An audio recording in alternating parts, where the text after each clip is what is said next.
Бөек Ватан сугышы үткән хәл. Канга баткан иде дөньябыз. Авылга кайтмады бабакай.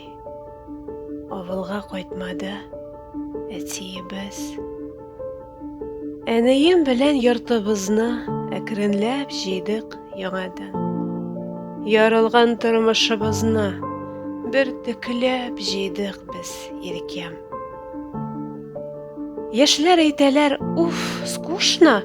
Сугыш бит әллә кайчан булган. Давай сейчас роллы покушаем, а шуннан поедем в хамам." Яшьләрне тиргәмим. Шундый вакыт. Без дә бит яшь чакта сөендек. Әти, бабакайга бик зур рәхмәт. Саклаганнар безгә ирек.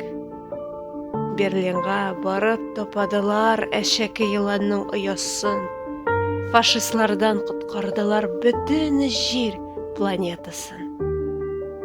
Бөек Ватан сугышы үткән хәлме? Изге җиңү көнен истә тотабыз. Авылга кайткан хатларны һаман да искә алып укыйбыз. Бүген оныгым, сөйгәнем сугышта ярыла икегә йөрәгем. Ә минем бик әйтәсем килә: "Кайт, балам, твои роллы покушаем." Кайт, балам, җиңү көне килә. Кояш бездән сәлам җибәрсен. Юлда очраган берәр карчык сиңа минем кебек елмайсын.